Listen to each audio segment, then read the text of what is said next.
Hello viewers, welcome to কৃষি আশ্রম natural farm. আপনাদের সকলকে জানাই স্বাগত।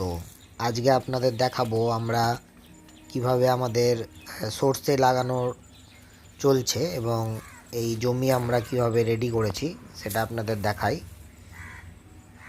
দেখুন, প্রথমে আমরা এই যে সিডার মেশিন, হ্যান্ড সিডার দিয়েই আমরা সর্ষের বীজটা লাগাচ্ছি এবং এই পোর্শনটায় আমাদের লাগানো হয়ে গেছে।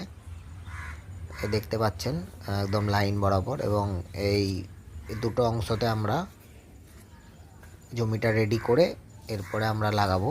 তো প্রথমে আমরা জমিটাকে ভালোভাবে চাষ দিয়ে নিয়েছিলাম। ঘাস থাকাকালীনই আমরা চাষ দিয়ে দিই, যাতে ঘাসটা ম্যানুয়ালি না বেছে একদম আমাদের যে স্মল টিলার মেশিন আছে সেই মেশিন দিয়ে, এবং তাতে ঘাসটা মাটির সাথে মিশে যায় এবং তারপরে আমরা এটাকে বেছে নিই ঘাসের গোড়াগুলোকে। দেখুন, এই মেশিনটা আমরা ইউজ করি। এটা একটা 7.5 এইচপির একটা স্মল হ্যান্ড টিলার মেশিন এবং খুবই কার্যকর মেশিন। এটা দিয়ে আমরা আমাদের টোটাল এই ফার্মের চাষাবাদটা করি।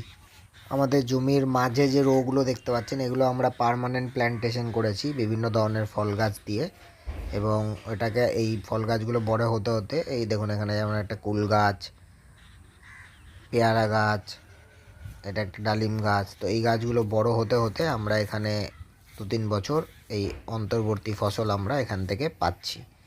তো দেখুন, এই অংশটাতেও আমরা চাষ দিয়ে ফেলেছি এরপরে।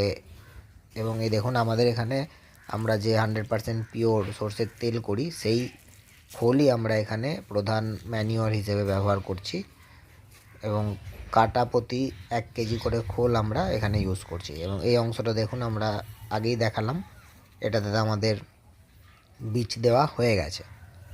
তো এরপরে আমরা এইটাতে এখন এই সিডার মেশিন দিয়ে আবার আমাদের সর্ষে লাগানোটা শুরু করব। এবং এই দেখুন, খুব সুন্দরভাবে আমরা চাষ দিয়ে এটাকে রেডি করেছি। তো এই দেখুন বন্ধুরা, এটাতে আপনারা দেখতে পাবেন যে কিভাবে আমাদের এই সিডার মেশিনটা দিয়ে আমরা খুব সুন্দরভাবে লাইন ওয়াইজ এবং একটা নির্দিষ্ট দূরত্বে এই সর্ষের বীজটা বপন করছি। এবং এটা 12 ফিট এর একটা সিডার, এবং এটা দিয়ে 4.5 ইঞ্চি থেকে 5 ইঞ্চি দূরে দূরে এক একটা করে বীজ পড়ছে, এবং খুব সুন্দরভাবে এটাতে চাষ করা যায়। তো আশা করি আজকের এই ভিডিওটা আপনাদের ভালো লাগলো। কোনো প্রশ্ন থাকলে আপনারা জিজ্ঞেস করতে পারেন। সঙ্গে থাকার জন্য ধন্যবাদ।